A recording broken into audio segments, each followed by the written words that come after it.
Hello, hello, j'espère que vous allez bien. Bienvenue au micro de Culotte & Trail, le tout premier podcast sur la performance sportive féminine dans la pratique du trail running. Je m'appelle Laurie Gonguet, j'ai 34 ans et je suis passionnée par cette discipline qu'est le trail.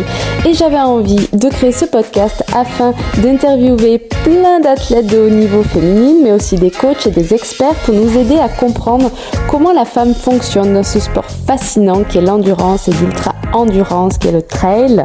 Je vous invite à me suivre sur la page Instagram Culotte & Trail. Je vous souhaite une très bonne écoute et je vous dis à très vite.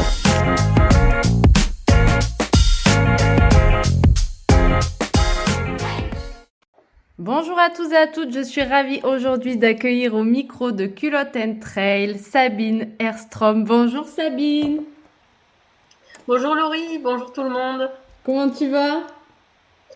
Ben écoute, ça va. Comme je te disais juste avant de commencer l'enregistrement, je trouve que ton podcast manquait un peu dans le paysage du podcast du trail. Donc c'est bien qu'il y ait quelqu'un qui ait pris l'initiative de faire venir soit des femmes au micro, soit au moins des gens qui ont des choses à raconter sur les femmes et le trail. Donc merci de me tendre le micro. Ah ouais, écoute, déjà, premièrement, je te remercie pour ce que tu dis, ça me touche beaucoup parce que je suis toute nouvelle et c'est vraiment cool ce que tu me dis, ça me pousse aussi à continuer.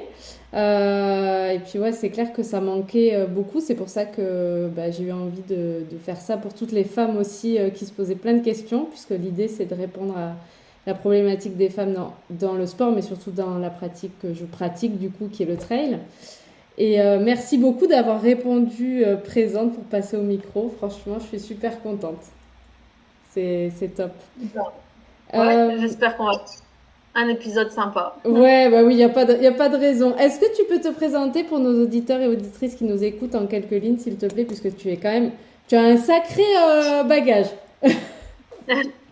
Ouais, je pense que ça se résume quand même assez vite. Je m'appelle Sabine Erström, j'ai 35 ans, j'habite actuellement à Lens-en-Vercors, mais j'ai grandi un petit peu plus bas à Échirolles, dans la banlieue de Grenoble. Et je pense que j'ai toujours aimé me fatiguer, comme disait mon grand-père, donc les sports qui bougent, et puis beaucoup la nature aussi. J'étais vraiment passionnée, notamment d'ornithologie. Même quand j'étais petite, j'apprenais mes livres d'oiseaux par cœur. Je sortais dans le parc les enregistrer et tout. Et je connaissais absolument pas le trail jusqu'à il y a à peu près 12 ans, je dirais. Donc j'ai fait d'abord mon lycée en fait. Donc je suis partie d'Échirolles, je suis allée dans la Drôme en internat faire une section sport nature. Donc ça me correspondait vraiment beaucoup. J'ai découvert plein de sports de montagne. C'était génial. Et après c'était un petit peu dur le post-bac parce que donc, j'étais allée en médecine pour faire des études de sage-femme. Je connaissais pas du tout le monde de la santé et je pense que c'était trop dur pour le moi de 18 ans. Et donc, au bout de 3 ans quand même d'années de l'école de sage-femme, j'ai arrêté mes études avant d'être diplômée. Donc, je ne suis pas sage-femme. Et j'avais énormément d'amis qui étaient allés en STAPS. Et donc, je voyais ce qu'ils faisaient. Je voyais que ce qu'ils apprenaient, c'était ce que j'aimais. Donc, je suis allée en STAPS. Et effectivement, ça m'a beaucoup plu. Et c'est là que j'ai découvert le trail, en fait. Donc, à la base, j'étais en spé ski de fond, mais petit à petit, je me suis mis à faire mes stages plutôt en demi-fond. Puis après, j'ai eu la chance de rencontrer, parce que la vie, c'est toujours des rencontres, la personne qui s'occupait du trail universitaire à Grenoble, Manu Zanders, qui est maintenant ma voisine et mon amie. Mais à l'époque, j'étais allée la voir en la vous voyant. Est-ce que ce serait possible de faire mon stage avec vous ? Ah, trop Et bien. elle m'avait dit oui, ok, c'est parti. Et puis petit à petit, elle m'a accordé une confiance dont j'avais vraiment besoin, justement après l'échec en sage-femme et tout. Et donc, on a eu une bonne complicité. Le groupe de trail, ça marchait à fond. Le trail universitaire, un super groupe, des gens très sympas. Donc, finalement, peut-être c'est ce qui me fait rester aussi un peu dans le trail de compétition, c'est que je trouve que c'est quand même un milieu super sympa. On fait des rencontres voilà, c'est un milieu hyper agréable, Ouais, des c'est gens clair. agréables à côtoyer, intéressants et tout. Et donc, je suis restée en trail à tel point que finalement, j'ai fait ma thèse aussi sur le trail, sur la physiologie et la biomécanique. Donc ça, c'était à Toulon et à Nice. J'avais 2 directeurs, donc j'ai fait un peu moitié-moitié. Et après, je suis revenue dans la région faire d'abord des cours. Donc même en fait, avant d'avoir soutenu ma thèse, parce que je n'avais plus d'argent, puisque la bourse de thèse était terminée. Et ouais. Donc j'ai d'abord fait des CDD le temps de finir ma thèse. Et puis donc maintenant, mon activité principale, c'est d'entraîner des coureurs et des coureuses. Et je continue quelques cours à la fac, physio et bioméca, mais en vacataire. Donc À Grenoble? c'est un peu à la carte. À Grenoble, et notamment le DU Trail à Grenoble. Je viens d'être Que prise. tu vas faire. Ah bah super, c'est vraiment chouette. Et tu vois, c'est un DU en plus qui est créé par 2 femmes. C'est Laure et Caro qui ont créé ça. Laure Desmurs et Caroline Vizéry. Et c'est chouette parce que tu vois, on est toujours à dire ah mais on aimerait bien faire intervenir des femmes mais on n'en trouve pas et tout. Bah comme par hasard, Laure et Caro, elles en ont quand même trouvé pas mal. Donc ça fait un DU vraiment mixte. Hein. C'est pas du tout dédié que pour les femmes. Mais je pense que ça apporte à tout le monde d'avoir un petit peu des voix divergentes. Ah mais c'est super, mais alors c'est fou quand même qu'on va se retrouver là-bas. Écoute, moi, je ne sais pas pourquoi je suis attirée par ce DU depuis un petit moment et là j'ai été prise, donc je suis super contente en plus que ça soit par des femmes, lancé par des femmes. Mais écoute, c'est cool, je pense que je vais apprendre beaucoup de trucs et puis c'est passionnant quoi. Donc, Ouais, c'est vraiment chouette parce que justement, c'est quand même que des gens qui. C'est très différent de faire des cours aux licences et au master, mais ce que j'aime bien aussi. Mais les gens qui viennent pour un DU, bah, déjà, ils ont payé assez cher. C'est un DU qui est assez coûteux. Et puis, c'est des gens qui sont déjà. Enfin, d'horizons beaucoup plus diverses parce que vous êtes déjà insérés dans. Vous avez déjà travaillé dans différents domaines et tout. Donc, ça donne lieu à des échanges intéressants et puis peut-être aussi plus d'exigences. De la part des étudiants qui viennent vraiment pour apprendre des choses, quoi. ouais, je sens qu'on va bien s'éclater. Ouais, Donc du coup, je te carrément. verrai là-bas. Tu seras ma prof quoi. Oui. Et oui, c'est ça, je serai ta prof pour la motricité du trail et pour l'utilisation des outils technologiques et peut-être pour diriger ton mémoire Tu vois, selon rien n'arrive par hasard parce que je ne le savais pas. Toi, bah, j'adore. avec plaisir. C'est trop chouette. Et du coup, tu as fait une thèse dans les facteurs de performance pardon, de trail courte distance. Oui, c'est ça. Du coup, au moment où mon sujet a été lancé, donc c'était déjà il y a longtemps, c'était en 2015 puisque j'ai commencé en 2016.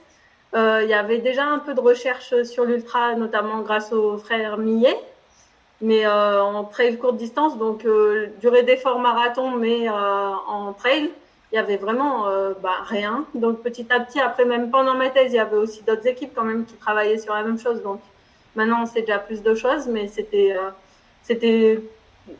c'était une chance inouïe qu'il y ait ce sujet qui sorte. C'est pas moi qui était à l'origine. Hein. J'ai postulé dessus. Je ne connaissais aucun des 2 directeurs de thèse. Et c'est justement Manu dont je te parlais. Elle m'a dit mais ce sujet, Sabine, il est pour toi. Et j'avais déjà été à 2 doigts de rater 2 autres bourses de thèse où à chaque fois j'étais la fille classée qui avait pas la bourse quoi, la première Ah ouais. genre la 4e de la course quoi à chaque fois. Et là elle m'a dit Sabine, ce sujet il est pour toi. Et moi j'étais là, voilà, c'est avoir la soutenance, enfin tu fais une petite soutenance pour avoir la bourse. Et j'étais là, bon, il est pour moi celui-là. Tu Et du m'étonnes. coup j'étais contente. Après c'est pas si facile que ça une thèse, j'en ferai pas une deuxième, mais maintenant que c'est fait, je suis contente. Ouais. Ouais, tu Et j'ai eu m'étonnes. de la chance d'aimer mon sujet, parce que ça c'est indispensable, hein, d'aimer son sujet. Ah Ouais. ouais, mais de toute façon, ben, c'est sûr.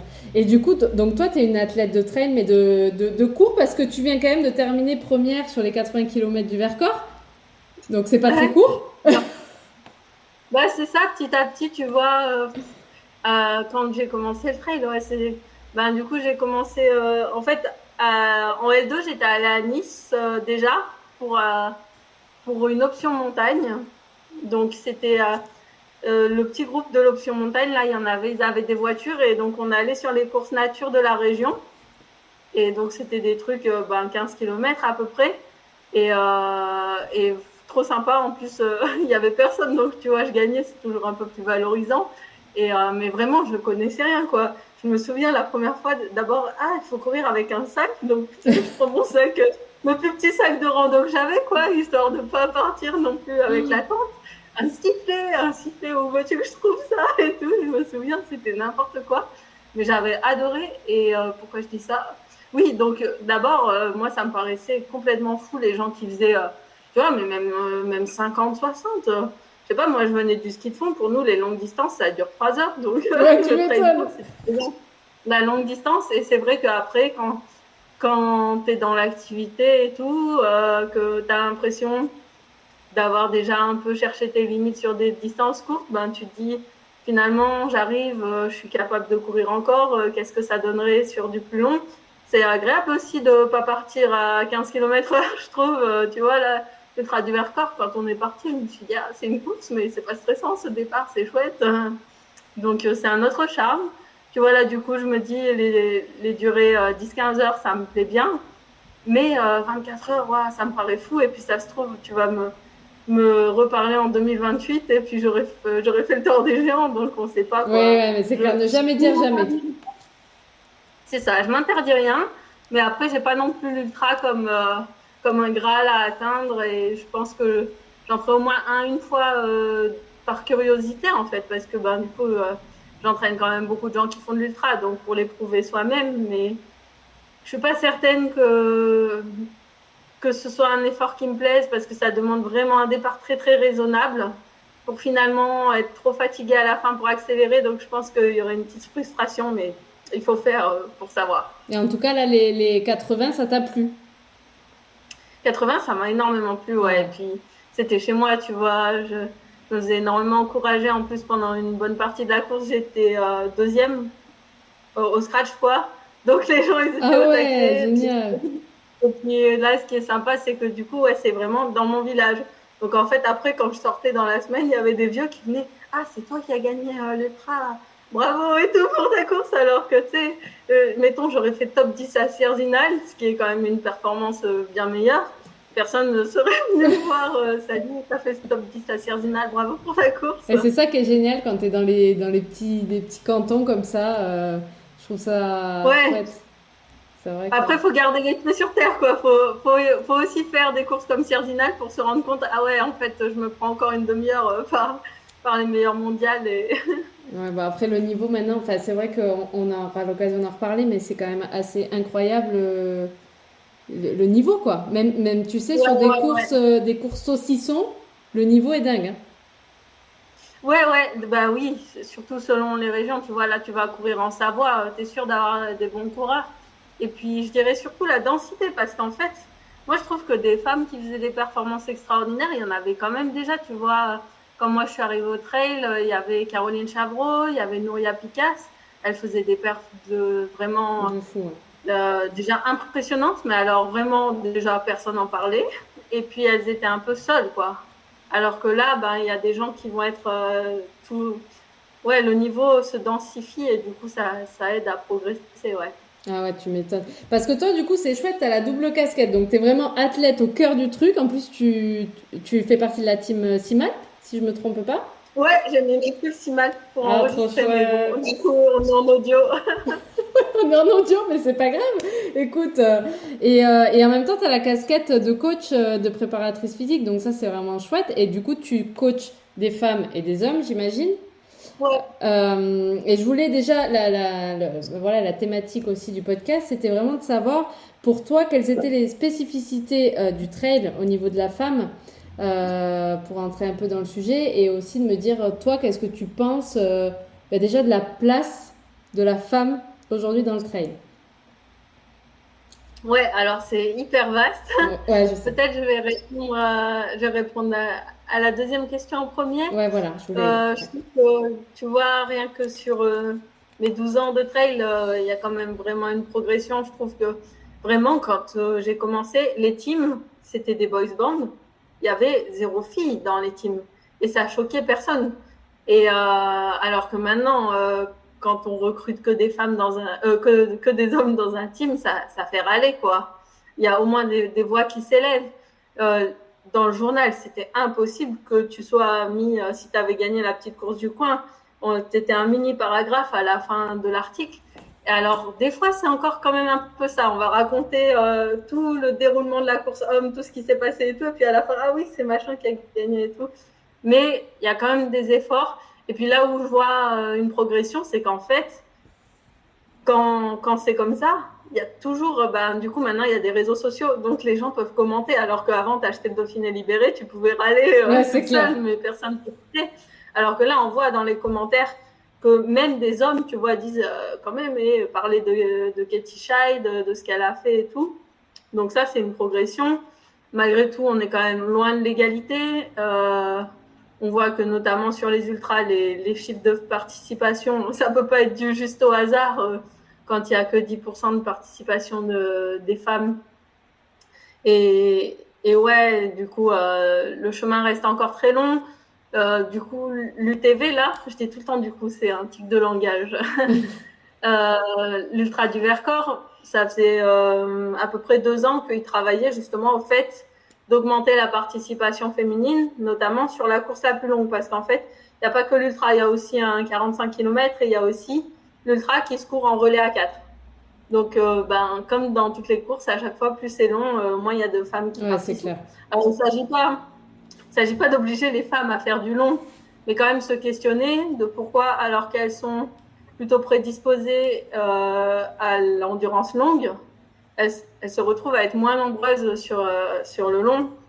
Et donc, il y a tout un travail qui a été fait sur le site aussi pour expliquer historiquement, dans la société et tout, pourquoi les femmes peuvent prendre moins de temps. Dès qu'ils communiquaient, ils avaient tendance à mettre plutôt sur les affiches et tout des femmes qui courent pour que vraiment ces femmes se sentent bienvenues. À chaque point de ravitaillement, il y avait des petites toilettes et puis aussi des protections hygiéniques qui étaient mises à disposition. C'est bien, ouais, super. Se laver les mains, ouais, ça devrait être normal, mais ça l'est pas encore. Donc bravo à l'organisation, hein, parce que c'est pas encore ça. Hein. Ouais, ils ont vraiment fait bien les choses, tu vois, même.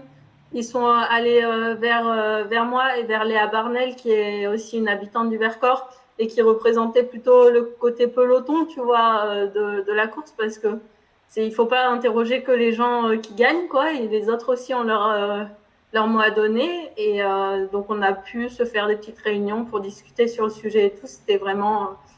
c'est un long processus, hein. On a un peu augmenté la participation féminine, mais ça suffit pas. Et puis, ouais, surtout, le problème, il est dans la société, que dès la petite enfance, on va valoriser beaucoup la motricité chez les petits garçons et moins chez les petites filles. On va plus les inciter à être sages, à lire des livres et à les féliciter pour ça. Et ensuite, les enfants, il y a à peu près autant d'enfants, garçons et filles qui font des activités physiques. Mais après, le problème, c'est à l'adolescence, quand ton corps échange, que les entraîneurs, ils sont pas vraiment formés à ça. Peut-être les motivations, elles changent aussi. Et du coup, on voit vraiment un décrochage de la pratique chez les adolescentes. Et après, à l'âge adulte, les femmes, elles ont tellement de choses à gérer dans la vie courante que on nous éduque aussi à prendre soin de tout le monde et de nous en dernier. Et faire du sport, c'est prendre du temps pour soi. Faire de l'ultra, c'est mettre beaucoup d'argent pour ses loisirs, parce qu'on va pas se mentir, c'est quand même plus cher de faire de l'ultra que des 20 km. Et donc, c'est tout ça un petit peu réuni qui fait que, faut changer toute la société pour avoir plus de femmes. Mais bon, c'est quand même chouette que les courses à leur échelle, elles essayent de faire ce qu'elles peuvent. Et après, moi, comment j'entraîne différemment les hommes et les femmes? Je pense qu'en fait, déjà, j'entraîne différemment chaque personne, parce que c'est quand même un peu le principe quand on est entraîneur personnel, de s'adapter vraiment à l'âge de la personne, à son quotidien, s'il travaille de jour, travaille de nuit, s'il a des enfants, si c'est des enfants en couple ou si c'est des enfants à garder solo, c'est quand même différent. Et tout ça, au milieu de tout ça, il y a aussi ce sur quoi tu mets l'accent, c'est la physiologie féminine et notamment les cycles. Mais je dirais que moi, quand même, quand j'entends des gens qui basent tout leur entraînement sur leur cycle, ça me questionne, parce qu'en fait, c'est un paramètre parmi tous les autres qui vont faire que tu vas être apte ou pas à faire une séance. Et là où c'est vrai, c'est que je pense qu'il faut vraiment être à l'écoute, quoi, savoir se connaître. Donc, quand j'entraîne une nouvelle femme, tu vois, je lui demande déjà, première question, si elle a ses règles. Parce Ouais. qu'en fait, pour moi, c'est quand même le problème majeur dans notre sport, c'est déjà d'avoir un système qui fonctionne avant de se demander si c'est problématique pour l'entraînement. Si c'est des règles aussi qui sont sous pilule, parce que en fait, c'est pas à moi de choisir la contraception pour les personnes. Mais par contre, si c'est des règles sous pilule, ça veut dire qu'il faut être vraiment très vigilante aux autres signes en fait de déficit énergétique. Ça va être par exemple des blessures récurrentes, d'être tout le temps fatigué, d'avoir moins de motivation pour aller à l'entraînement, des troubles digestifs aussi. Tout ça, ça peut être des signes qui te mettent la puce à l'oreille que peut-être il y a un déficit énergétique, parce que donc pour les auditrices qui ne sont pas au courant, en fait, la pilule, de toute façon, ce n'est pas des cycles réguliers. Et que tu sois en déficit énergétique ou pas, tu vas saigner au moment où tu es dans l'interruption, la semaine où il n'y a pas d'hormones, d'hormones de synthèse. Et ça, donc l'aménorrhée ne peut plus te servir de signe d'alerte qu'il y a quelque chose qui cloche. Et donc, savoir aussi le moyen de contraception. Et puis, du coup, si elles ont leurs règles, ce qu'on espère, est-ce qu'elles ont remarqué qu'il y a une période dans leurs règles où elles vont être moins aptes à faire des séances intenses? Donc, ça peut être soit juste un peu avant les règles, la plupart du temps, soit pour celles qui ont des flux intenses, ça peut être pendant, ou ça peut être pas du tout. Enfin, moi, par exemple, personnellement, j'ai pas besoin vraiment d'adapter mon entraînement à mes cycles. Ça va être, après, moi, ce qu'il y a, c'est que je me fais pas de planning rigide. Donc, en fait, s'il y a un jour, que ce soit parce que j'ai mes règles ou parce que j'ai mal dormi, où je me sens pas de faire une séance, en fait, je me dis, c'est pas grave, où est-ce que je peux la faire ailleurs dans la semaine, et je la fais à un autre moment. Mais du coup, je pense que ce qui est intéressant, c'est d'arriver à une connaissance de soi, justement, qui te permet de dire, aujourd'hui, j'étais pas apte, donc soit je fais pas la séance, soit je la fais, mais j'accepte que finalement les chronos ils sont un peu décevants, je sais pourquoi. Et donc c'est plus un dialogue avec chacune des personnes que j'entraîne, justement qu'elles apprennent à se connaître, mais qu'elles apprennent à se connaître sur les règles, mais qu'elles apprennent à se connaître sur tout le reste en fait. Oui, parce que tu vois, c'est quand même très aléatoire, parce que tu vois, c'est très individuel déjà, effectivement, comme tu le dis super bien. Et c'est très aléatoire. Moi, je prends mon exemple. Il y a des mois où j'ai mes règles. Enfin, le premier jour de mes règles, par exemple, je suis pas bonne à quoi que ce soit. Par contre, je peux péter mes meilleurs perfs sur une course le premier jour de mes règles. Tu vois, Oui, parce qu'en plus, il y a du contexte, là, du coup, pour le Daily Trail, tu vois, chaque année, on a des étudiantes ou des étudiants qui veulent travailler sur les cycles et la performance, c'est ce qui est chouette. Et notamment la première année où je travaillais sur le Daily Trail, il y a Chloé Kapler qui est maintenant coach. Donc, tu vois, je fais de la pub. Chloé Kapler est devenue coach. Elle a passé toutes ses formations et tout. Et elle s'intéresse je vais la voir, je crois, dans le podcast. Ah super, elle pourra s'exprimer par elle-même alors. Et donc elle avait vraiment fait une revue de littérature béton pour son mémoire qui montrait que il n'y avait pas vraiment de schéma récurrent, quoi. On pouvait vraiment pas dire il faut alléger l'entraînement en syndrome prémenstruel ou il faut alléger l'entraînement pendant les règles. C'est vraiment faut s'adapter à chaque personne, quoi. Par contre, c'est vrai que c'est bien d'essayer d'ouvrir le dialogue là-dessus. Et honnêtement, c'est pas facile, tu vois. Moi, je peux quand même comparer par rapport à quand je faisais mes études de sage-femme.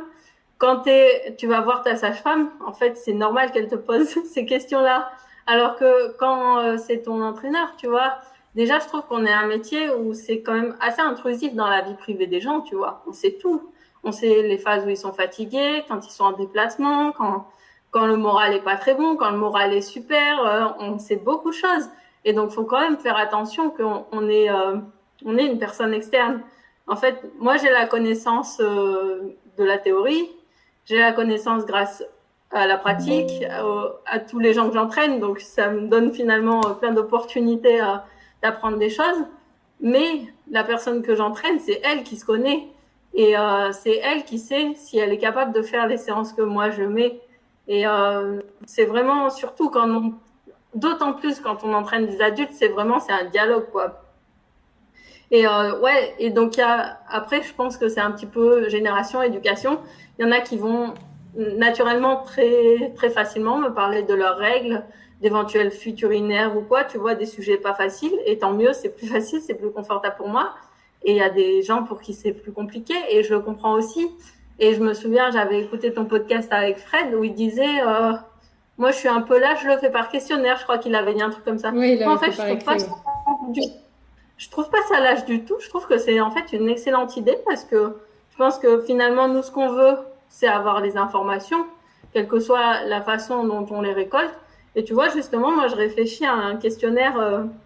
En fait, il existe déjà un questionnaire en anglais qui s'appelle le LIFQ questionnaire, qui est censé détecter justement s'il y a des risques de REDS. Et donc, ça inclut aussi plein de symptômes, ce qui fait que tu peux aussi détecter le REDS chez des gens qui sont, par exemple, sous pilule. Et je me disais, juste adapter ce questionnaire pour qu'il soit un peu plus fluide, parce que là, c'est un truc, tu vois, c'est scientifique.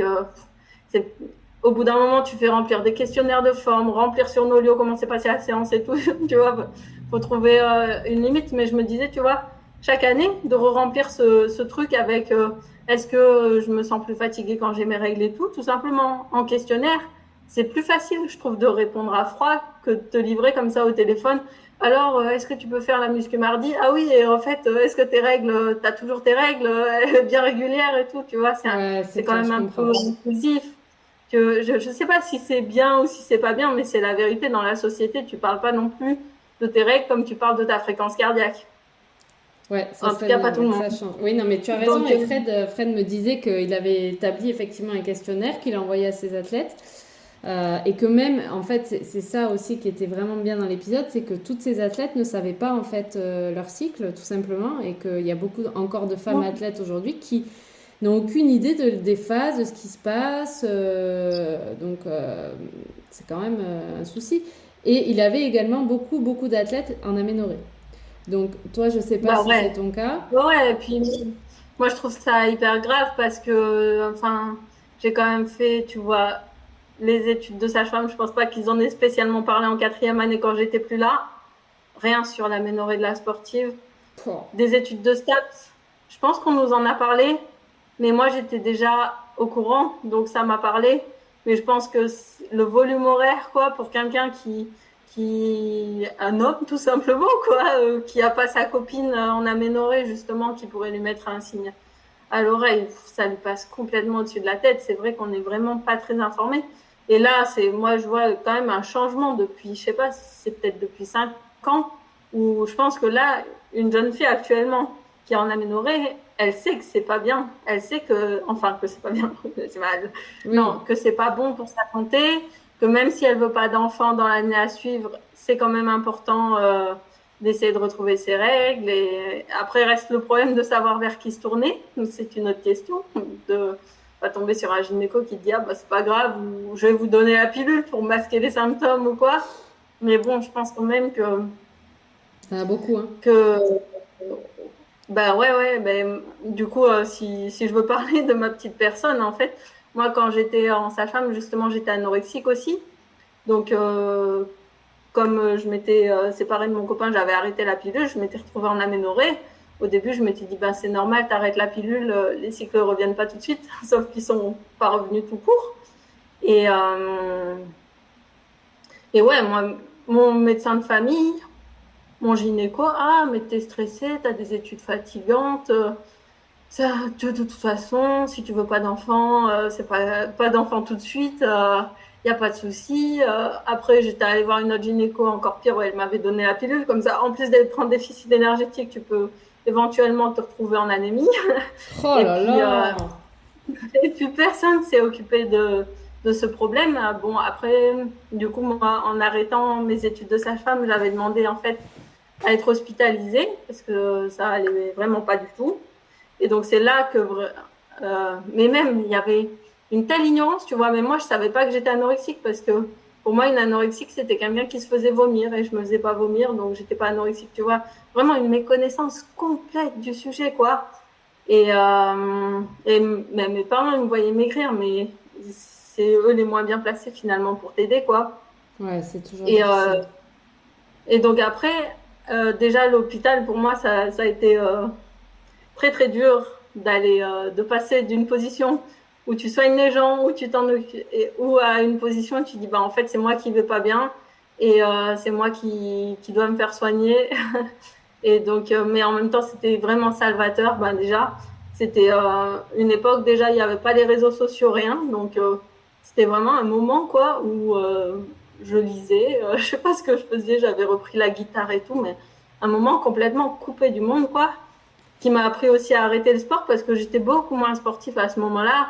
Mais je faisais aussi, du coup, du sport pour les mauvaises raisons, tu vois, du sport pour éliminer les calories et tout. Donc, un arrêt complet pour repartir après sur des bases beaucoup plus saines avec le sport, où tu te rends compte que finalement, si tu veux progresser, faut te nourrir. Et donc, mais à l'époque, vraiment, j'avais aucune conscience des risques sur mon squelette ou quoi.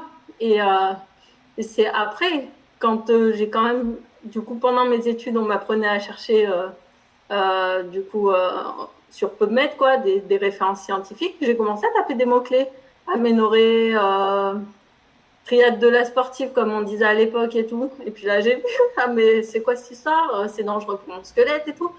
Et encore là, c'était tellement long entre le moment où je suis revenue à un poids qui était normal, où j'avais eu mes règles pour la première fois quand j'étais ado, jusqu'à les réavoir à nouveau. C'est tellement long. En fait, on se rend pas compte à quel point le corps, il a une mémoire et il te fait payer.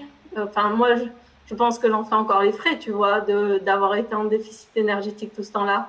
Parce que mon squelette n'était pas encore complètement formé au moment où j'ai commencé à être anorexique, parce que j'ai grandi tard, tu vois.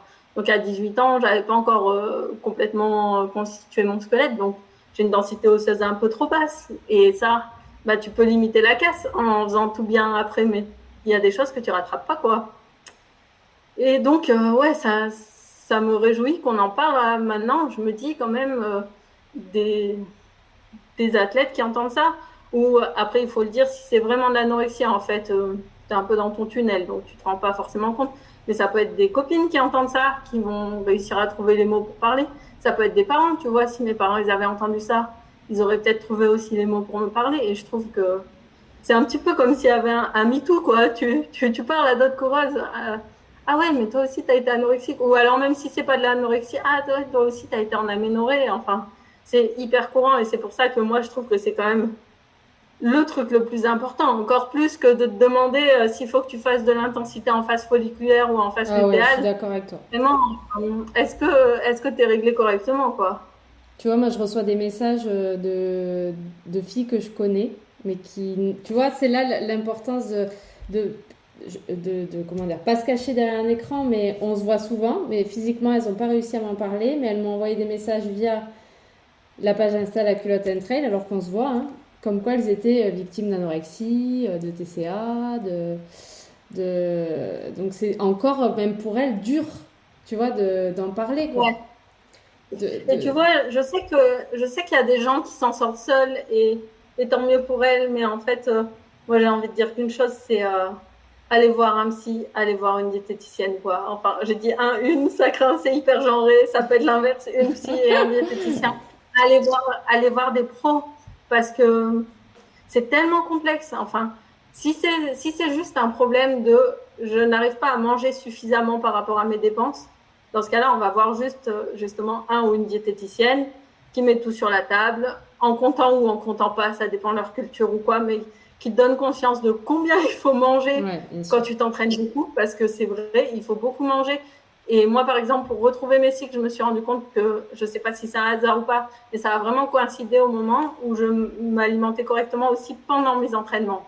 Parce que ça faisait un moment que je mangeais correctement à table, mais en fait, la dépense, elle est telle que tu accumules un tel déficit, en fait, ça fait un stress de fou sur ton corps à chaque fois, quoi. Tu te dis, oui, je peux aller courir 2 heures sans manger, et puis les ancêtres Homo sapiens, en fait, ils traversaient des forêts comme ça sans rien manger, je peux bien faire ça.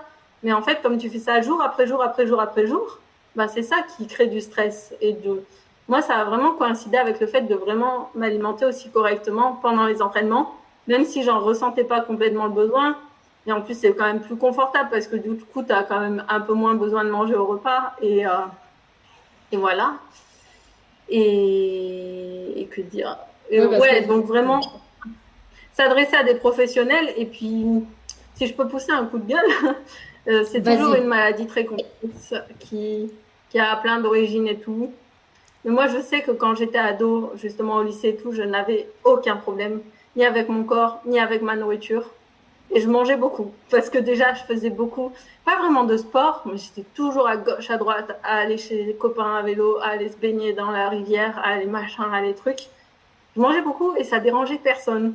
Et c'est à partir du moment où c'était hey Sabine, où tu mets tout ça? Ah, tu manges tout ça? Qu'on n'aurait absolument jamais dit à un gars. Tu vois, au bout d'un moment, ça t'ancre, quoi.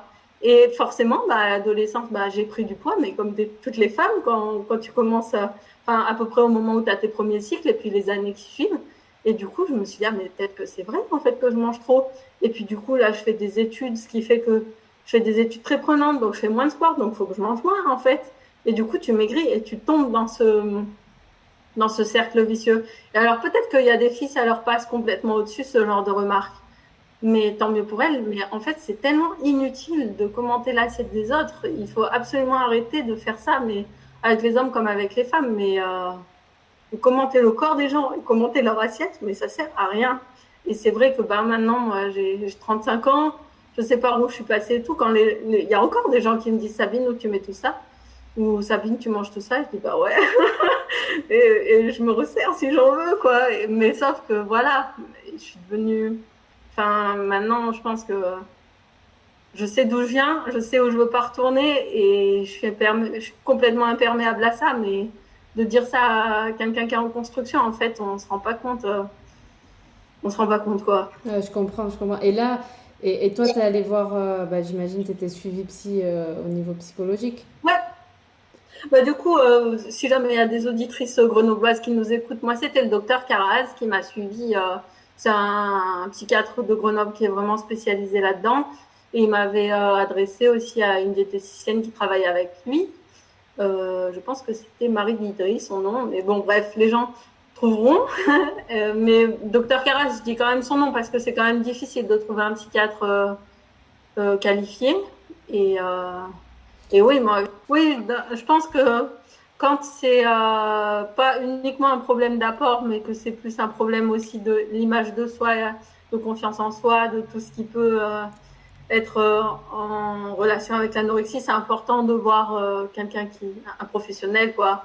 Et moi, je trouve qu'il m'a sauvé la vie, ce psychiatre. Donc voilà, je donne volontiers son nom pour les gens. J'espère qu'il exerce encore. J'ai pas vérifié, mais je pense qu'il n'était pas si vieux que ça.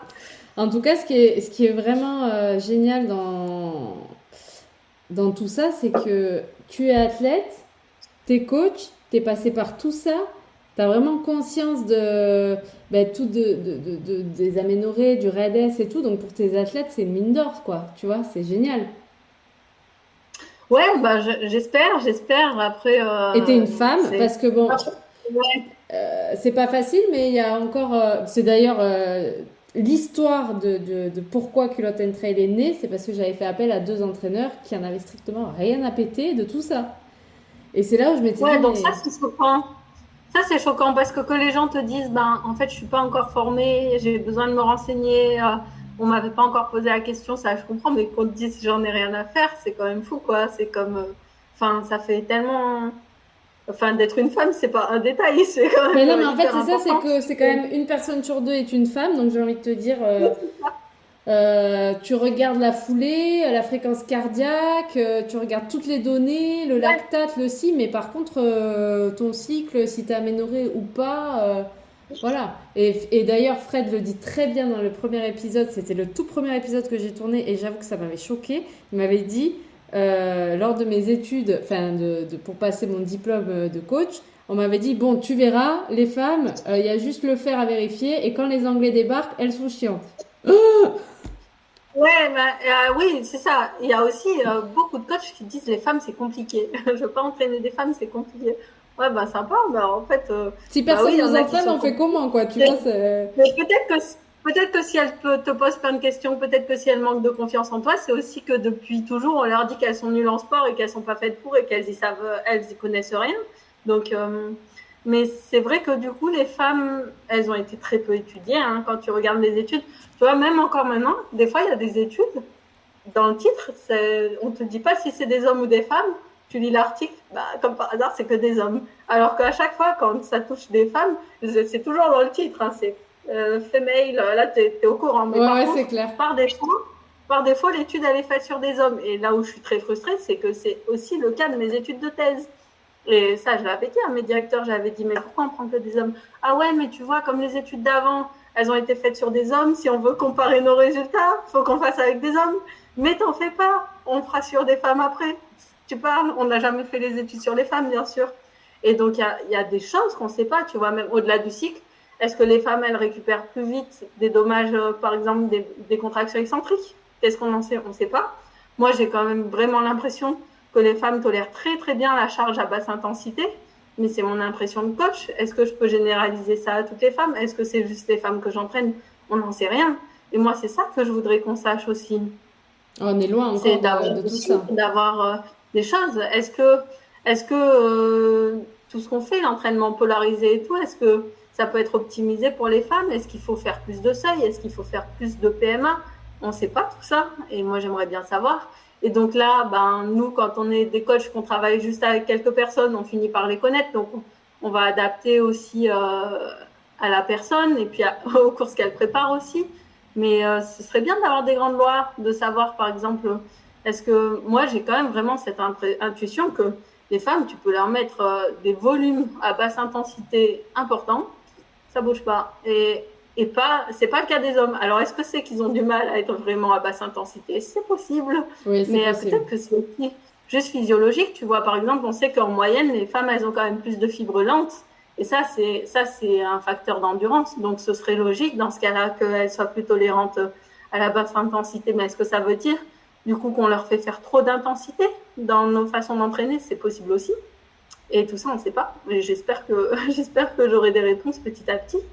Mais ouais, c'est ça. En fait, c'est complètement un champ inexploré, quoi. On calque vraiment nos façons d'entraîner les femmes à celles d'entraîner les hommes. Alors, je pense que il y a des choses pour lesquelles c'est la réalité, quoi. On fait quand même le même sport, on reste des êtres humains. Il y a, tu vois, même quand on entraîne des chevaux, des fois, il y a des façons d'entraîner les chevaux qui sont les mêmes que pour les humains. Donc, je pense qu'il y a quand même des grandes lois qui sont à peu près possibles. Mais par exemple, c'est vrai que moi, les femmes que j'entraîne, après, je mets pratiquement jamais d'entraînement à jeun dans les plans. Mais d'autant plus pour les femmes, tu vois, je vais pas leur mettre de moi-même des entraînements à jeun. Je leur interdis pas, tu vois, si c'est une femme qui a l'habitude, c'est comme ça dans son emploi du temps et qu'il tolère bien, il n'y a pas de souci pour moi. Mais pour moi, c'est un risque déjà sur le déficit énergétique parce que j'avais quand même lu une étude assez intéressante qui montrait que 2 personnes qui mangeaient la même quantité de calories et la même dépense énergétique dans la journée, selon la répartition, si elles passaient trop de temps en déficit énergétique, en fait, elles avaient plus de risques d'avoir des troubles du cycle que quelqu'un qui mangeait la même quantité, mais qui, à chaque fois, ne passait pas trop bas, quoi. Ouais, je l'ai vu, pense ça que aussi. c'est... Ouais, voilà. C'est vraiment une question de stress qu'on applique sur le corps. Et le corps féminin, il est quand même sensible au stress parce que, voilà, dans le règne animal, on est fait pour porter des enfants. Donc c'est normal que le truc se mette en alerte quand il n'y a pas la capacité de porter des enfants. Heureusement, quoi, si tu te retrouves, je sais pas, dans un état de famine où en plus il faut fuir ton territoire, c'est pas le moment de tomber enceinte, donc on est plutôt bien fait. Et là où c'est piégeur, c'est qu'en fait, l'organisme en état de stress, il est quand même capable de compenser pendant longtemps, je dirais pendant des années, tu vois. C'est ça aussi qui est le piège, c'est que quand tu es en déficit énergétique, que tu te retrouves aussi très légère, il y a un petit temps où ça marche, où tu es performante. Et c'est la vérité. C'est là qu'il faut arriver à faire entendre, oui, mais tu es performante, mais ça dure qu'un temps. Et puis derrière, tu vas payer 2 fois plus, quoi. Alors qu'on peut être performante en étant en bonne santé. C'est ça qui est dingue et que je dis souvent, parce qu'en fait, si tu veux, donc, tu as tout ce milieu élitiste de femmes qu'on voit performer, qui sont devant sur les podiums, on les voit, elles sont quand même... alors pas toutes, hein, c'est pas une généralité, mais beaucoup, alors je supporte pas le terme affûté, mais Ouais, moi aussi, beaucoup, ouais. Ben, en course en montagne, c'est la vérité. Moi, je sais pas si tout le monde est en bonne santé sur les podiums de course en montagne, hein, on va pas se mentir. et voilà, c'est ça. Et je me dis, il y a beaucoup d'amatrices, du coup, ben, tu vas commencer les réseaux sociaux aujourd'hui, ben, oh là là, elle est comme ça, donc ben, moi, je suis un peu costaud, donc je vais un petit peu moins m'alimenter pour performer davantage, et c'est le cercle vicieux. Ouais, ouais, carrément. Et même, c'est encore pire, tu vois. Là, au championnat d'Annecy, là. Du coup, j'étais allée voir en vrai le trail et puis la course en montagne, j'ai regardé sur mon ordinateur. À un moment, t'as pas le commentateur, donc on va pas le nommer, mais tout le monde pourra savoir qui c'est, puisqu'il y a qui dit ah oui, elle a un excellent rapport poids-puissance en commentant après la fille. J'avais pas ses prises de sang à la fille, mais sincèrement, enfin, au bout d'un moment, ça fait quand même un moment que je connais la physiologie féminine. Je pense pas qu'elle était en excellente santé, tu vois. D'aller dire ça, t'as plein de jeunes qui regardent. Ah ouais, c'est ça, un excellent rapport Ben voilà, c'est poids-puissance. ça, En fait, c'est pour ça. le plus léger possible. Ok, super. Et le problème, c'est que alors, il faut quand même être solide quand il fait moins 5 la nuit et plus 30 la journée et tout. Faut quand même un corps un peu plus résilient. Mais c'est vrai que ben, si tu fais juste, je sais pas, de la montée sèche ou quoi, pendant un temps, ça peut marcher, quoi, d'être plus légère. Mais c'est que pendant un temps, quoi. Et puis, en fait, toutes les filles qui étaient sur les podiums, là, il y a 8 ans et qui ont disparu de la circulation, on ne sait pas ce qu'elles sont devenues. Elles ont été peut-être remplacées par d'autres qui vont, pareil, tu vois, il y a un petit turnover, quoi. Et en fait, on casse des gens comme ça. Alors, pas tout le monde, hein. Tu vois, tu as eu Élise Poncé au micro. Élise, ça fait un moment qu'elle fait de la course en montagne, elle est en bonne santé et tout, et ça fait trop plaisir d'avoir des filles comme Élise. Mais malheureusement, tout le monde n'a pas cet équilibre aussi, tu vois. Je pense qu'Élise, elle est bien équilibrée dans sa vie et tout, et peut-être qu'elle a eu aussi des remarques et qu'elle a réussi à envoyer chier des gens, et tant mieux. Ouais, elle est très très bien équilibrée et j'étais très heureuse d'entendre qu'elle était réglée, qu'elle avait, enfin voilà, c'était super pour moi, j'adore. Ouais, qu'elle en parlait ouvertement. Ouais, Et vraiment, voilà, on en ouais. a parlé ouvertement et voilà. Et après, elle est, comme elle me dit, je sais que c'est des signaux d'alerte graves et j'ai toujours fait attention. Et puis même si jamais ça avait peut-être arrivé il y a quelques années, j'ai réajusté le tir et voilà. Mais c'est Oui, vrai que voilà, après, il y a beaucoup aussi d'athlètes que ça, comment dire, ça les arrange. ben, et quand tu sais pas les risques, franchement, c'est confortable, hein. Voilà. T'as pas tes règles, t'es légère. Mais moi, tu Et vois, je me dis quand même, toutes ces filles devant qui performent et qui sont en aménorrhée, enfin, comment elles arrivent à, du coup. Alors, je sais que c'est qu'un temps, mais comment tu arrives à performer en t'alimentant moins comme ça? pour moi aussi, c'est un peu une énigme, Ça, mais je c'est une pense énigme que pour moi. ouais, je pense que le corps, en fait, en état de stress, tu vois, il sécrète beaucoup de cortisol et tout. On est quand même fait pour survivre. Donc de pouvoir fuir un prédateur, euh, même sans beaucoup d'alimentation ou quoi. Moi, je pense que en fait, le corps, une fois dans un état de stress, il arrive à faire énormément de choses jusqu'à ce que ça craque. Et alors, quand ça craque, ben, ça craque pour de vrai, quoi. Et tu vois, par exemple, ben, si on revient sur Elise, elle fait du haut niveau depuis 10 ans, je crois. 10 ans. Dis-toi que ça n'existe pas si tu es en déséquilibre. Ah, moi, écoute, son parcours sportif, il m'a impressionné parce qu'elle est jeune, elle a même pas 30 ans. Ou elle a 30 ans, je sais Ouais, plus. Enfin, elle est dans ces eaux-là, quoi. j'aime penser que en tout cas. Mais ouais, 10 ans comme ça, dans le haut niveau, en équipe de France, moi, c'est un parcours Ouais, incroyable. je t'ai pas dit, elle a aussi un gros niveau en montagne, en Oui, bien escalade et sûr. tout, tu vois. Elle est vraiment. Et puis c'est un bel exemple. En plus, j'ai trouvé qu'elle était mais d'une simplicité. Vraiment. Bah ouais, ça monte cardio, mais en même temps, bah, c'est ça, en fait. Je pense qu'on est dans un sport, tu vois, où c'est ce qui fait le charme aussi, on peut pas tout Élise, si tu mesurer, nous quoi. écoutes, voilà, hein, on t'a fait un petit big up pour toi. Ouais, on est fan club.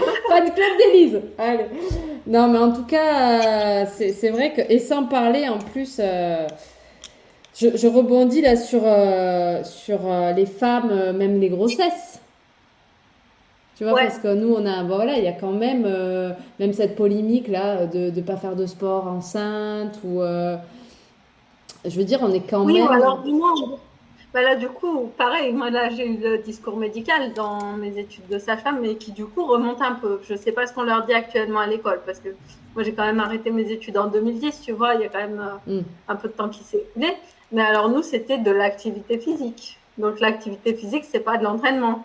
C'est tu vas marcher, trottiner peut-être pour les sages-femmes les plus modernes, ou ça va être du vélo, mais du vélo statique pour pas risquer de tomber et tout. Et il y avait pas vraiment d'adaptation dans les consignes au profil, quoi, parce qu'il y a des femmes pour lesquelles, c'est sûr, hein, si elles sont déjà pas sportives, c'est cool de pouvoir les faire bouger pendant la grossesse.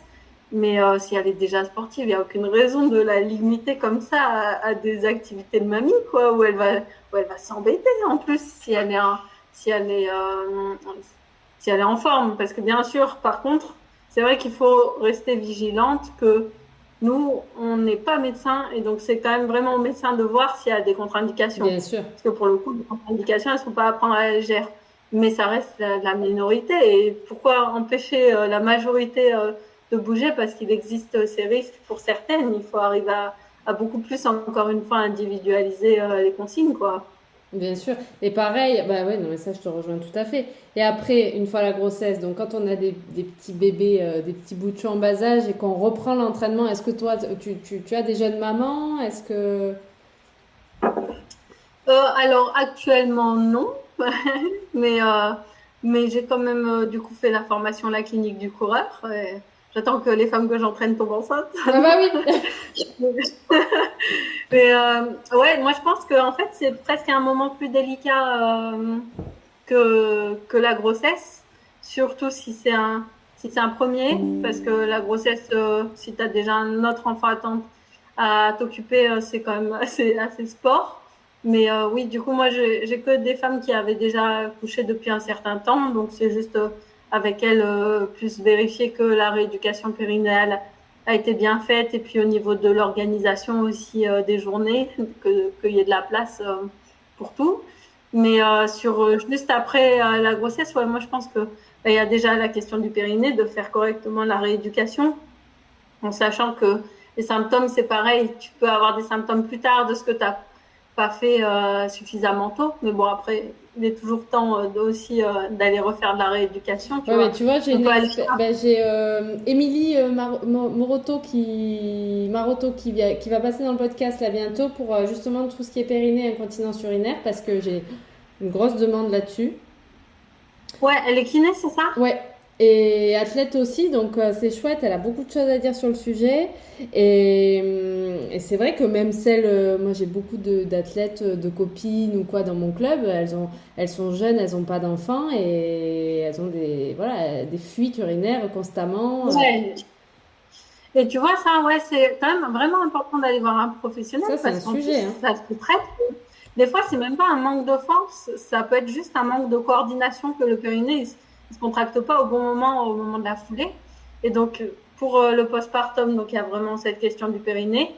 Il y a la question de la vie qui change, quoi, de trouver du temps pour tout. Et puis, je pense d'avoir beaucoup d'indulgence avec soi-même sur ce qu'on est capable de faire. Et pour moi, il y a aussi quand même un risque, surtout pendant tout l'allaitement, de faire attention toujours pareil aux apports énergétiques parce que on voit quand même des fractures de fatigue à la reprise post-accouchement. Je pense qu'au bout d'un moment, tu donnes beaucoup de calcium pour constituer le squelette du bébé, après encore du calcium pour allaiter et tout. Et donc, il faut vraiment être vigilante sur les apports énergétiques, notamment pendant qu'on allaite, parce qu'on ne se rend pas compte, tu vois, des journées où finalement, en fait, comme le bébé il va pleurer pendant que tu manges, tu manges des fois pas complètement ton repas et tout. Tu le fais passer en premier, c'est normal, c'est un petit être fragile, il a pas beaucoup d'autonomie à cet âge-là. Mais tu dors pas bien, tu manges pas bien et tout. Tout ça, c'est quand même des facteurs de blessure qu'on connaît bien. Et puis ça tête, hein. Moi j'ai allaité longtemps, ça tête, hein. Ça te pompe, hein. Il leur en faut, donc je pense qu'il faut vraiment être vigilante au risque de blessure dans cette période-là. Pour moi, il y a plus de danger, entre guillemets, là que sur la grossesse, où finalement, si c'est une grossesse sans facteur de risque et où la femme sait s'écouter, en fait, au moment où le ventre il commence à trop bouger, elle se dit, en fait, je vais faire plutôt de la marche. Et puis, ouais, en général, ça se passe bien, quoi. Pour moi, c'est plus la question de la reprise, ouais. Ouais, et Surtout surtout, qu'elle a repris le travail aussi, finalement assez vite. et surtout voilà, ben, comme je pense que je rebondis sur le sujet de l'anorexie, des critiques sur l'assiette, de ce qu'on mange et tout, ben, la grossesse c'est pareil, c'est l'entourage. C'est toujours... moi, tu sais, donc j'étais prof de fitness, donc j'avais ma salle et j'étais toute seule, donc j'avais 30 cours collectifs à donner par semaine jusqu'à que j'accouche, en fait, c'était comme ça. Ouais, bah, les mots de Et grossesse, ça passe bien. donc j'avais une super grossesse, sauf que j'avais ma belle famille qui... Ah non, mais c'est une catastrophe. Elle monte sur Ouais. les box jumps, elle court. Moi, je montais les montagnes. Mais pour des gens qui sont pas sportifs, mais toutes les réflexions et la charge mentale que je me suis prise, Bah oui, en fait, c'est eux qui te fatiguent, c'est pas tu tes vois, et profs en fait, physique. mais c'est pour ça que en fait, c'est vraiment l'entourage, en fait, je crois aussi qu'il faut essayer d'être hermétique sur plein de trucs. Et c'est ce qu'on disait avec Ouais, Anne Fourier, qui est passée dans le podcast sur la place de la femme, c'est qu'on a une très grande culpabilité de faire du trail et de sortir les week-ends et de laisser la famille en tant que femme. Parce que c'est pas ouais. encore un homme qui part, qui te laisse, bon, bah chérie, je vais faire 4 heures de Ah sortie, ouais, ouais, c'est ok, tu vois. mais complètement, c'est vraiment pas. On n'a pas été élevé à prendre du temps pour soi, à s'accorder beaucoup pour ses loisirs et tout, et pourtant c'est nécessaire. Et, bah déjà pendant la grossesse, je suis d'accord avec toi que c'est quand même le moment, je crois, de ta vie où tu es le plus commenté par tout le monde, quoi, où Oh, tout le monde a un avis à te donner. C'est assez incroyable, quoi. non mais tout le Et monde te donne son avis sur tout, mais personne te demande toi ce que tu as envie en fait. C'est normal. ouais, ouais, c'est clair, c'est clair. Et ça t'aide pas du tout, quoi, parce que peut-être c'est fait avec une bonne intention, et encore, je suis pas sûre, mais en tout cas, ouais, être hermétique, oui, et puis que les gens se rendent compte, quoi, aussi. C'est à eux de s'éduquer et de se rendre compte qu'ils n'ont pas leur avis Ouais. à donner sur ta vie, quoi. Et après, ouais, prendre du temps pour soi, c'est ça, c'est arriver à se déculpabiliser, de se rendre compte qu'un enfant, il peut être regardé, oui, par le conjoint ou la conjointe, mais aussi par des parents, par des amis, par des oncles, par des tantes. Après, quand ils sont plus grands, je sais pas, moi, quand j'étais petite, on allait parfois passer un week-end chez des copines ou quoi, et ben c'était cool. Et en fait, c'est ça, c'est que t'es pas en tant qu'enfant, t'es pas censé être éduqué que par ta mère, quoi. On n'est pas des loups, Non mais on vit ouais, dans mais il une y en a société un peu encore développée, quoi. beaucoup qui sont sur ce schéma-là voilà, de la femme à la maison. Et donc du coup, je rebondis pour terminer. Qu'est-ce que tu peux nous dire? Quels sont les outils pour performer en étant maman, en travaillant et en même temps, est-ce que nous, on est capable, enfin on est capable, oui, on est toutes capables et rien n'est impossible, mais d'avoir la capacité de se dire, ben, nous aussi, on peut performer à notre échelle, bien sûr. Ouais, ouais, parce que du coup, tu m'avais dit un peu ce que tu voulais aborder, et c'est vrai que quand j'ai vu ta question, je me suis dit waouh, peut-être un retourneur de temps comme Hermione dans Harry Potter ou quoi. Oui, C'est sûr que, en fait, d'un- c'est ouais, c'est encore un peu des questions de la société. C'est que d'abord, nos grands-mères, ou peut-être nos arrière-grand-mères, elles devaient être des bonnes mères. Après, c'est cool, les femmes se sont mises à travailler, mais du coup, il fallait être bonne au travail, mais on leur a rien déchargé à la maison. Donc, il fallait vraiment avoir 2 emplois à temps plein. Maintenant, on s'accorde des loisirs, c'est positif. Et du coup, maintenant, il faut être bon dans nos loisirs, bon au travail, bon à la maison. Et ça fait beaucoup. Et en même temps, ça peut être positif, moi, je trouve, de d'avoir son énergie investie dans plusieurs domaines, ben, pour pas se coller juste une étiquette, je suis juste une mère, ou je suis juste coach de fitness, ou je suis juste pratiquante de sport, ou je sais pas, je suis juste lectrice de polar, tu vois. C'est bien d'avoir plein de choses dans sa vie, mais je pense qu'on peut pas avoir le curseur au max dans tout le non. temps. Et tu vois, même à l'échelle d'une année, alors malheureusement ou heureusement, les enfants, c'est sûr qu'ils ont des besoins tout le temps. Mais sur le travail ou le sport, déjà, tu peux voir, mettons, si tu es saisonnier, tu bosses à fond l'été, tu vas peut-être pas choisir une course en septembre. Et donc, choisir des objectifs de course qui vont te demander du temps à un moment où toi, tu vas avoir plus de temps. Et, euh, et après, sur gérer aussi plusieurs choses, du coup, j'écoute ton podcast. Je n'ai pas écouté tous les épisodes, mais j'ai écouté Marie. Et tu vois, elle me disait quand même qu'elle, ça lui a permis finalement d'avoir plus de qualité dans les entraînements, de vraiment cibler des moments où peut-être elle allait s'investir un peu plus dans l'entraînement que ce qu'elle aurait fait si elle avait eu plus de temps pour s'entraîner et que finalement ça marchait bien, qu'en plus on est dans un sport où on a tendance à en faire beaucoup, donc peut-être que c'est pas si nuisible que ça si on en fait un peu moins. Et donc je pense que il n'y a pas forcément de concession à faire sur la performance parce que t'es maman ou parce que t'as un travail prenant. Par contre, c'est vrai que je pense qu'il faut accepter qu'il y a des temps forts et des temps faibles. Et puis être réaliste, c'est peut-être aussi pour ça qu'il y a moins de femmes sur les ultras.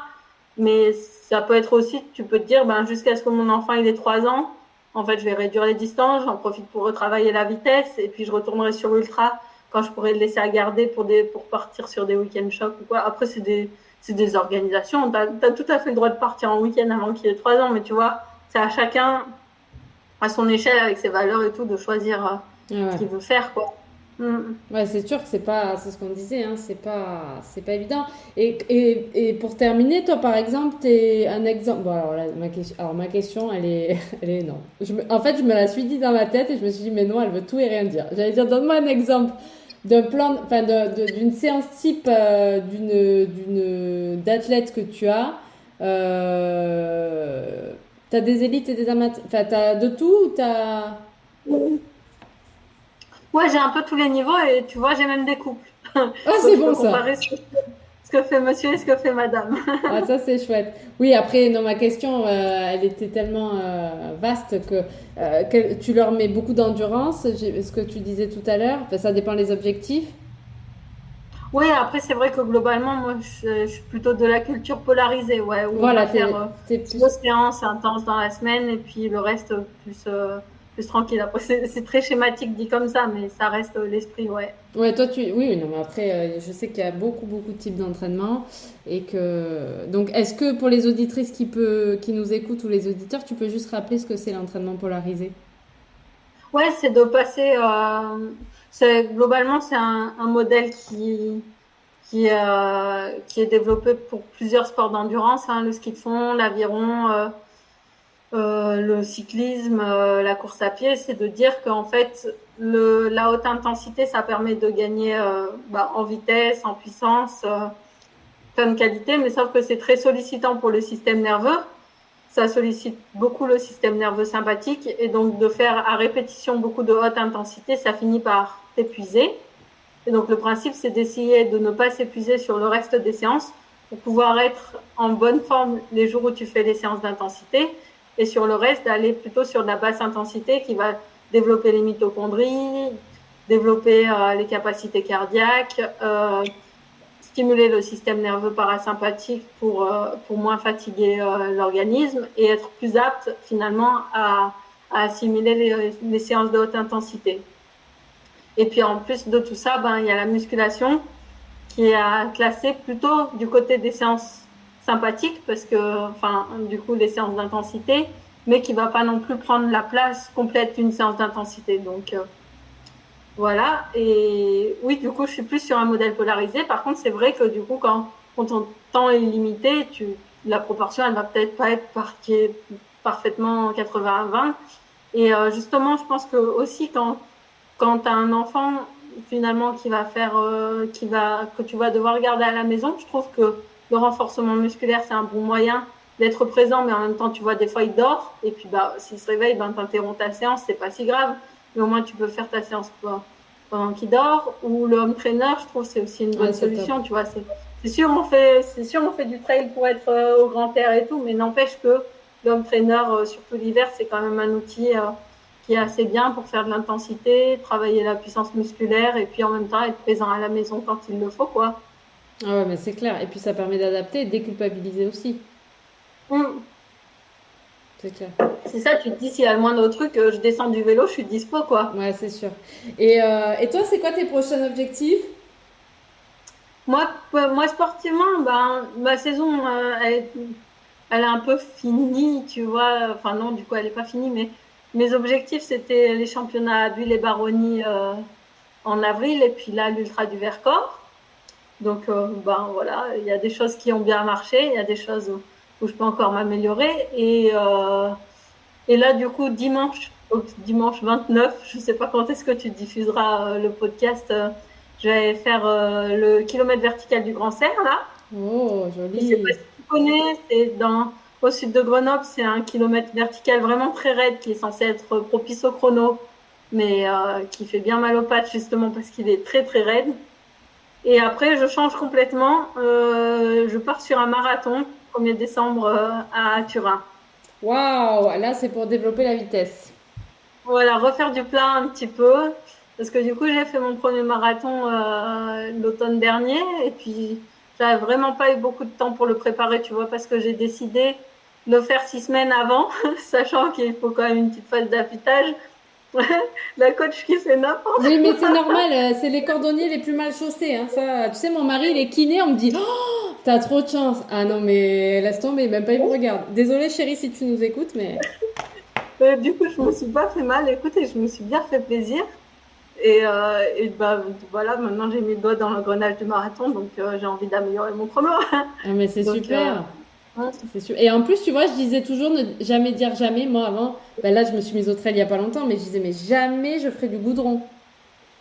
Et en fait, depuis que je me mets à courir, vraiment courir, bah, je commence à aimer les séances de vitesse, tu vois. Bah oui, il y a un plaisir à se sentir coureuse, justement, à poser Tu les vois. bâtons et à avoir l'impression au moins d'aller vite. Parce que c'est vrai qu'en montagne, finalement, bon, moi je suis de Montpellier, hein, donc je suis niveau zéro. Hein. Mais quand tu pars en montagne, Vous avez un arrière-pays qui oui, est on a quand le Pic même. Saint-Loup. Ouais. Et plus loin, on a quelques montagnes, mais si tu veux, quand tu fais que marcher finalement avec les bâtons et tout, quand tu recours, c'est difficile, quoi. Ouais, c'est difficile au début. Bah, je peux t'en parler. J'ai fait ma première séance de plat hier depuis des mois. Donc, ouais, c'est dur au début. Mais je trouve quand même qu'au bout de 2-3 semaines où tu refais de la vitesse, tu retrouves des vraies sensations de course et c'est quand même hyper agréable, quoi. Ah, bah c'est chouette, écoute, tu me donnes de l'espoir. Bon, en tout cas, merci Oui, beaucoup, oui, Sabina. justement, tu vas faire les crosses. Donc, Ah, c'est mais chouette les ouais, crosses. alors attends, ouais, je vais essayer de faire les crosses. Et c'est vrai que. Et en plus, là, j'ai intégré la team Airmind, je ne sais pas si tu connais. Euh, Non, c'est bon. c'est le coupe-vent, tu sais, c'est un coupe-vent qui se met à moins de 5 secondes par devant, c'est génial.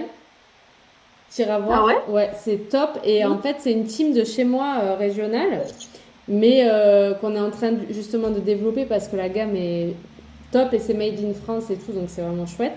Il y avait que des garçons dans cette team. Ah bah voilà. Il y avait les garçons plus Eugénie et moi je viens d'intégrer la team. Donc tu vois, et eux ils courent hyper vite. Donc je suis allée en stage ce week-end et ça m'a bien décrouté. Donc je pense qu'eux ils vont bien me pousser à continuer à faire de la vitesse. Ouais, bah c'est chouette. C'est chouette. Et puis le coupe-vent, il va te servir pour les crosses. C'est clair. Voilà, c'est chouette. Bon, en tout cas, alors du coup, on va se revoir rapidement puisque on va se Bah voir. ouais, pour le daily trail. Ah ouais, alors ça c'est chouette. Hein. Ça, je suis très Bah très ouais, dès contente. le premier module, je serai là. Ah ben parfait. Ben écoute, en tout cas, on reste en contact, Sabine, et vraiment, j'ai pris beaucoup de plaisir à enregistrer cet épisode avec toi.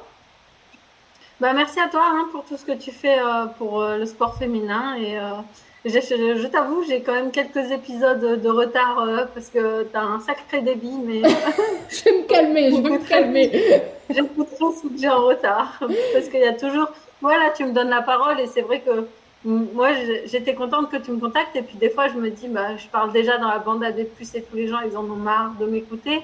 Parce qu'en fait, je pense vraiment que n'importe qui que t'interroges là à l'arrivée d'une course, il a des choses à te raconter hyper intéressantes, quoi. Ah bah c'est ça, et là, tu vois, bah, je vais aller, bon, je te cache pas, et pour celles et ceux qui nous écoutent, que j'ai un peu le trac, mais je vais au Templier pour couvrir l'événement chez les femmes. Ce sera la Ouais, première fois avec mon téléphone, donc je suis toute seule et tout, donc je vais là, trop essayer. bien. Ouais, voilà. Donc, je sais pas si tu y seras. En... Non, moi j'ai fait ça, mais c'est vrai qu'il y a pas mal de coureurs et coureuses que j'entraîne qui seront ouais, Voilà, donc sur les je vais différentes essayer courses. de donner le micro eh ben, à toutes les femmes, amatrices, élites, voilà, et de voir quelques élites qui sont passées dans le podcast. Ça va être un chouette moment et ça sera la première fois que je vais en tant que culotte and trail sur un événement. Donc c'est une première. Ah bah trop chouette. Voilà. Et puis Et puis j'espère que tu verras Nicolas Fréré de la bande AD+, il saura te mettre à l'aise. Ah bah écoute, oui, il faudrait que je le vois en photo parce que tu vois, je démarre dans ce milieu, je ne sais pas qui est qui encore, donc c'est... Tu m'envoies une photo et tu lui envoies un petit message, voilà le podcast de Laurie, machin, et ouais, parce que si je le vois, je sais pas. Moi, tu sais, je suis vraiment au tout début du truc, donc c'est ça qui est chouette. Bon, en tout cas, merci Sabine, et je t'embrasse et je te dis à très bientôt.